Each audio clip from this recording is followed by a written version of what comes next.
से जान लेते हैं। बुलेटिन में सबसे पहले बात करते हैं आग के तांडव की। जी हां, शहर शहर आग का कहर देखने को मिला है। जी हां, पुणे, मुंबई, उदयपुर, हैदराबाद और श्रीगंगानगर में आग से लाखों का नुकसान हो गया है। कहीं दुकानों में आग लग गई तो कहीं पूरी बिल्डिंग स्वाहा हो गई। तो तस्वीर आप देख सकते हैं अलग अलग शहरों की, जहां पर आग का तांडव देखने को मिला है। इस आग की चपेट में आने की वजह से लाखों का नुकसान हुआ है।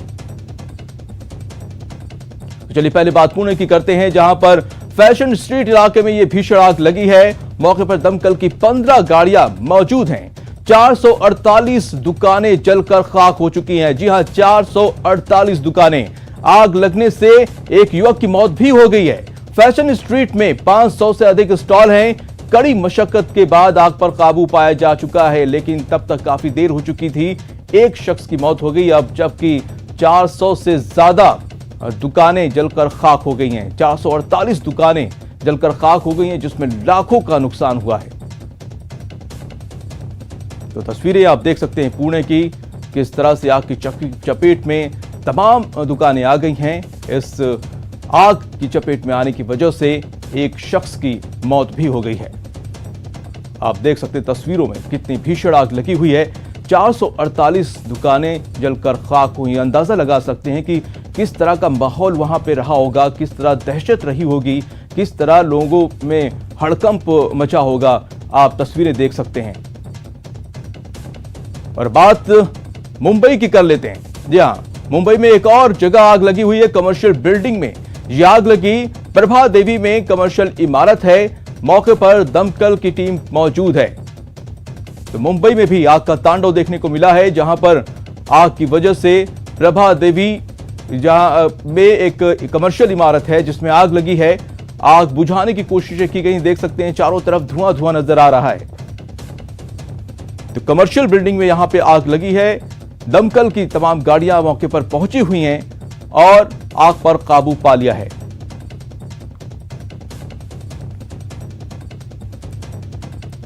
और बात उदयपुर की करते हैं, जहां यहां पर भी आग का तांडव देखने को मिला। कार में भीषण आग लग गई। बाइक से टक्कर के बाद आग लगी और आग का गोला बन गई कार। आसमान में धुएं का गुबार छाया हुआ है।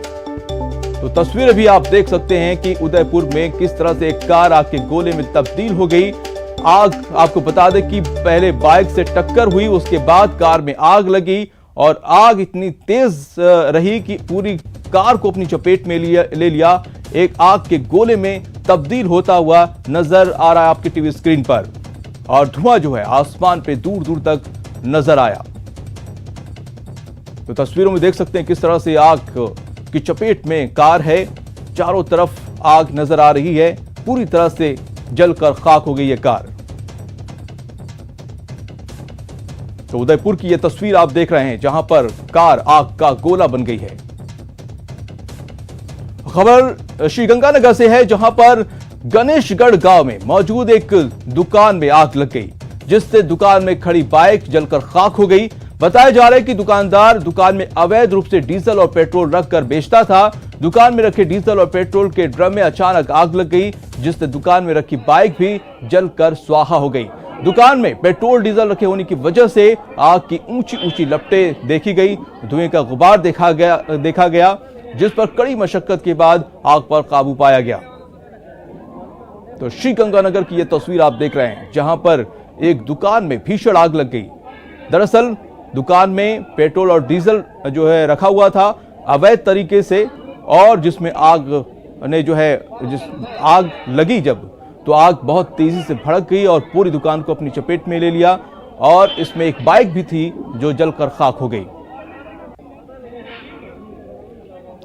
और बात हैदराबाद की करते हैं, यहां पर बहादुरपुरा में आग लगी है। कई दुकानों में आग लगी है। जी हां, आग से लाखों का नुकसान हुआ है। यहां पर भी देख सकते हैं तेलंगाना के बहादुरपुरा में आग का तांडव देखने को मिला है। तस्वीरों में आप देख सकते हैं और अंदाजा भी लगा सकते हैं कि किस तरह से आग चारों तरफ फैली हुई है, और आग की वजह से कई दुकानें जलकर खाक हो गई हैं। लाखों का नुकसान हुआ है इसमें। तो देख सकते हैं तस्वीरों में कितनी भयानक आग लगी हुई है, किस तरह का माहौल रहा होगा, लोगों में किस तरह से हड़कंप मचा हुआ होगा, आप देख सकते हैं। रोंगटे खड़े कर देने वाली तस्वीरें, जहां पर चारों तरफ भीषण आग लगी हुई है। तेलंगाना की बहादुरपुरा की तस्वीर, जहां पर कई दुकानें आग की चपेट में आने की वजह से जलकर खाक हो गई हैं।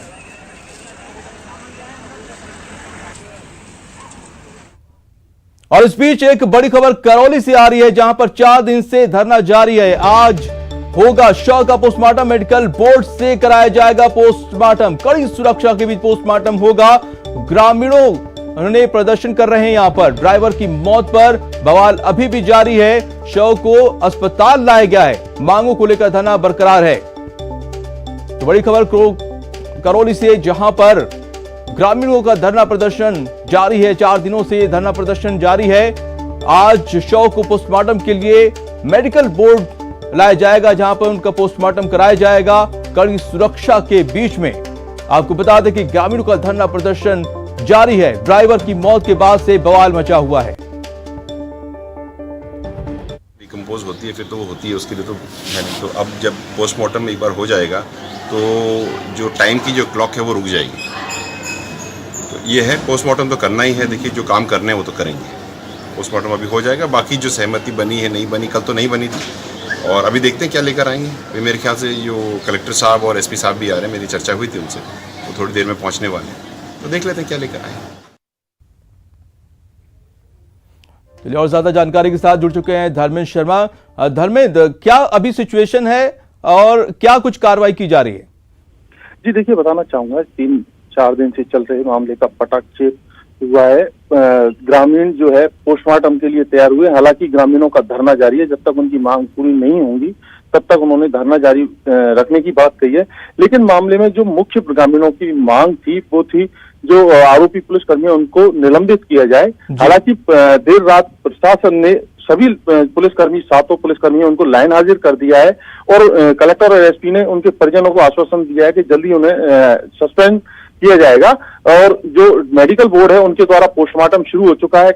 अभी जिला चिकित्सालय में कलेक्टर सिद्धार्थ त्याग, एसपी मृदुल कच्छावा, एडीएम, डीएसपी, एएसपी यहाँ मौजूद हैं। साथ ही गुर्जर नेता विजय बैसला भी यहाँ मौजूद है। पुलिस प्रशासन से आगे जो वार्ता है उसको लेकर चर्चा कर रहे हैं और प्रशासन ने भरोसा दिया है कि जल्दी उनकी जो मांग है वो सारी पूरी कर दी जाएंगी।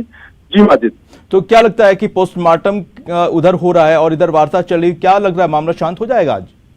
देखिए, अभी कहना जल्दीबाजी होगी, लेकिन अगर जो ग्रामीणों की मांग है, अगर उनमें से कुछ मांग, जैसे विशेष तौर से सभी पुलिसकर्मियों के निलंबन की मांग है, अगर वो मांग पूरी होती है तो हो सकता है कि मामला जो है शांत हो जाए और धरना समाप्त हो सकता है। लेकिन अगर निलंबन की मांग पूरी नहीं होती है तो धरना जारी रहेगा, ये गुर्जर नेता विजय बैसला ने कहा है। जी, बहुत शुक्रिया तमाम जानकारी के लिए धन्यवाद।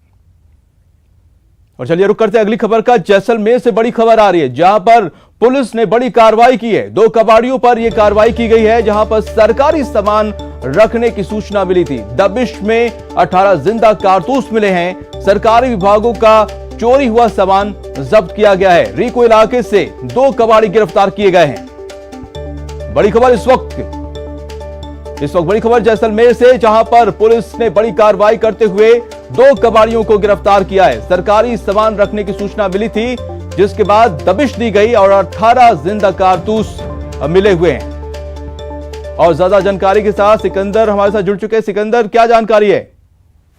वाजिद, ये बहुत बड़ी कार्रवाई है जो पुलिस ने करी है। काफी दिनों से तलाश थी और कबाड़ियों पे नजर थी। जो स्क्रैप जो सेना के द्वारा खरीदा जाता है उसको जब ये लेके आए थे तो वहां पर पुलिस ने इन पे कार्रवाई करी है और जो रीको कॉलोनी है वहां पर दबिश दी है। 2 जो कबाड़ी है उनके पास से 18 जिंदा कारतूस बरामद किए। इसके अलावा जो सरकारी विभागों से जो सामान चोरी होता है वो भी उनके पास से बरामद होने की खबर मिली है। पुलिस ने उनसे पड़ताल करी है। दोनों जो कबाड़ी उनको गिरफ्तार किया है और उन दोनों को तुरंत कोर्ट में पेश किया है। तो सिकंदर, इन कबाड़ियों का बैकग्राउंड क्या है कि जो इतनी बड़ी चोरी को अंजाम दिया? जी, जो माजिद, सबसे बड़ी बात जो यहाँ पर की जाए तो सेना का जो एरिया है वो जैसलमेर में लगता है और चूंकि यहाँ पर जितने जो स्क्रैप के जो ठेकेदार हैं वो सब जो सामान लेते हैं उसमें कई चीजें ऐसी होती है जिसमें जो चीजें बाहर मार्केट में नहीं आनी चाहिए, जैसे कि जिंदा कारतूस हैं वो उनके पास से मिले हैं जो अपने आप में बहुत खतरनाक साबित हो सकते हैं।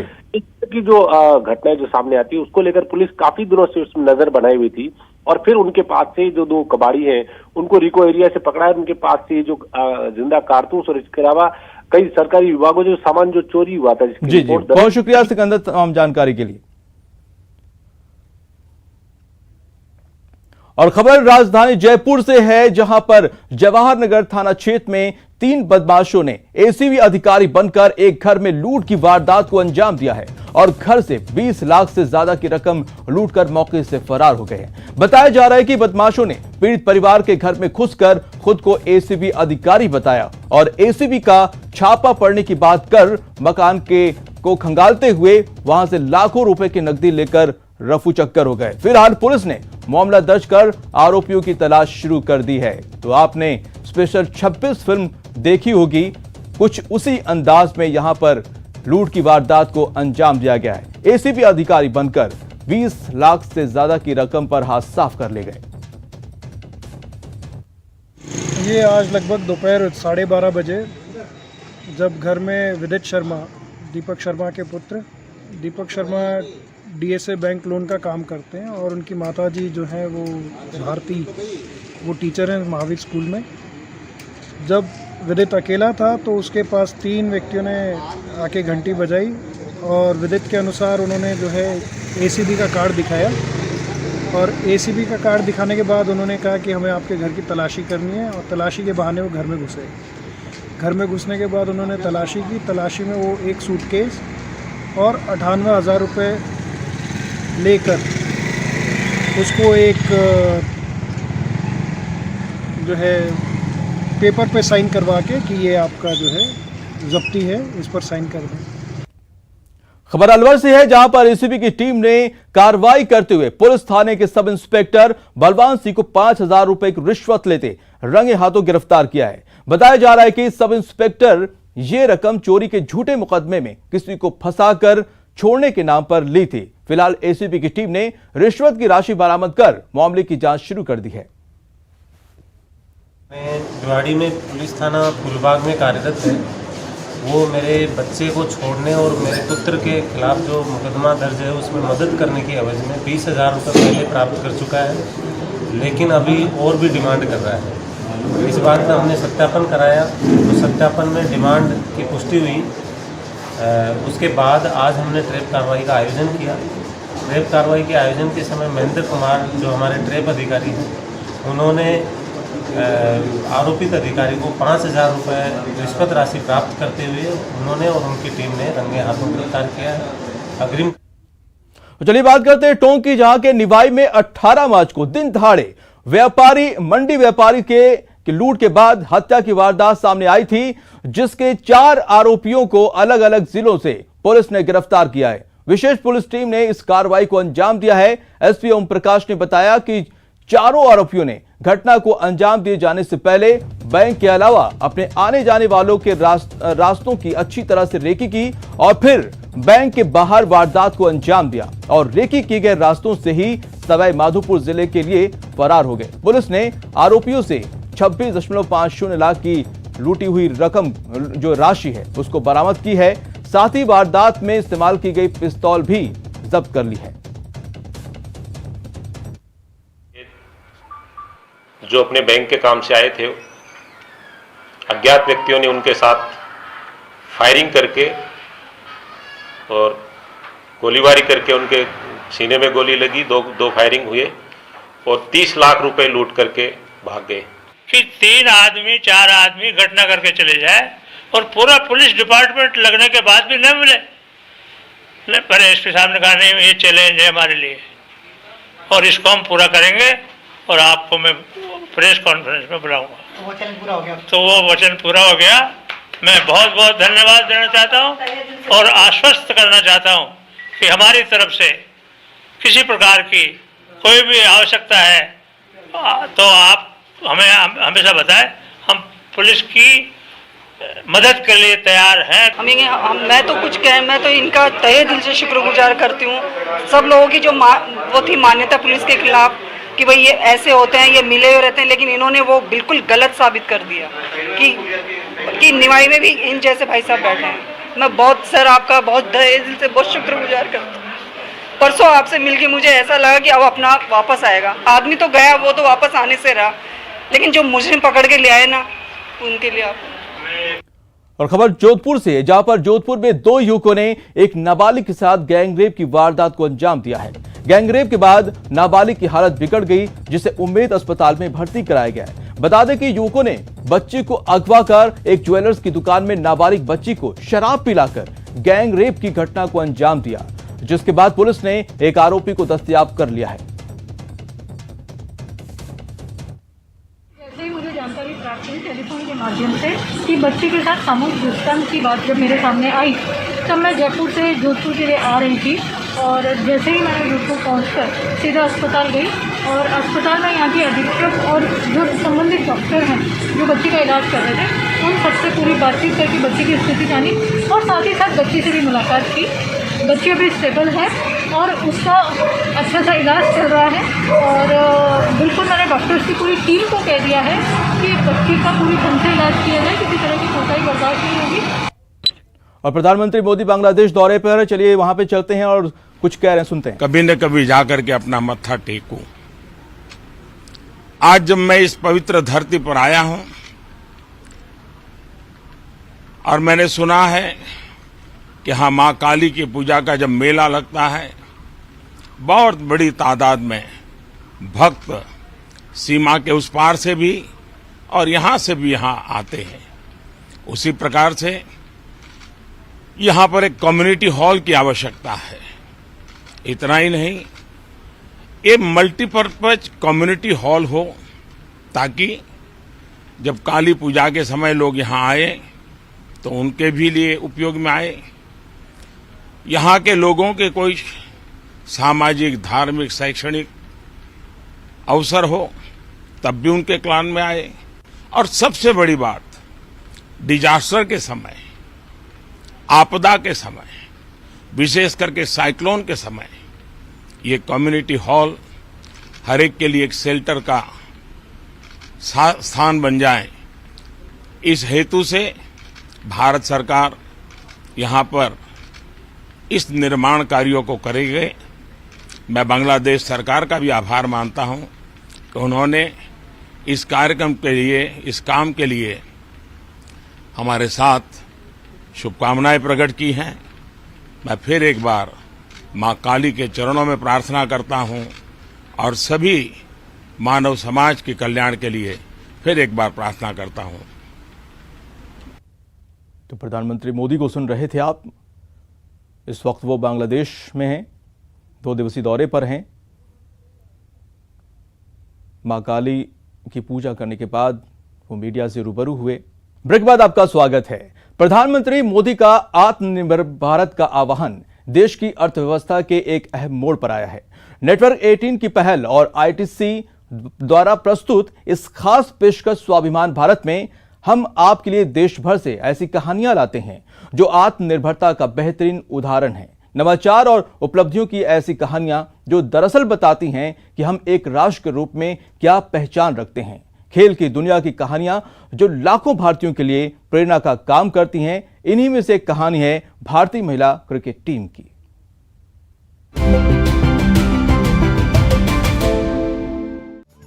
लोगों के बीच पहचान और उनका समर्थन मिलने से पहले एक लंबे समय के मुश्किल सफर से गुजरी महिलाओं की क्रिकेट टीम।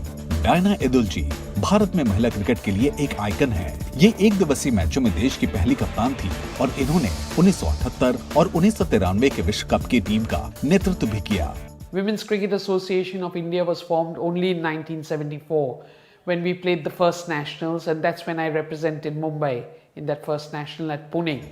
2017 के विश्व कप फाइनल में पहुंचने के लिए युवा और साहसी महिला क्रिकेटरों की एक नई पीढ़ी ने सभी उम्मीदों को पार कर लिया। उस इतिहास बनाने वाली टीम की स्टार एथलीट में से एक थी Smriti Mandhana. Last 10 years there are a lot more opportunities for women and for becoming self-sufficient. India as a whole, I think we are doing that brilliantly in all sectors. अगर स्मृति मंधाना इस खेल का वर्तमान है तो शेफाली वर्मा खेल का उज्जवल भविष्य कही जा सकती हैं। एक आक्रामक क्रिकेटर जो 15 साल की उम्र में भारत के लिए महिला 2020 अंतर्राष्ट्रीय मैच में खेलने वाली सबसे कम उम्र की क्रिकेटर बनी। अगर हम मेहनत करेंगे तो वुमेन्स क्रिकेट अपने आप ग्रो हो सकती है शायद। अंतर्राष्ट्रीय मंच पर सफलता और देश में बड़ा नाम कर चुकी ये महिला क्रिकेटर स्वाभिमान भारत के लिए गर्व और प्रेरणा का एक बड़ा स्रोत है।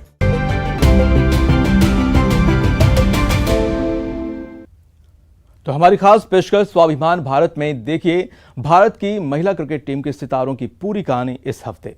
फिलहाल रुकते हैं छोटे से ब्रेक के लिए।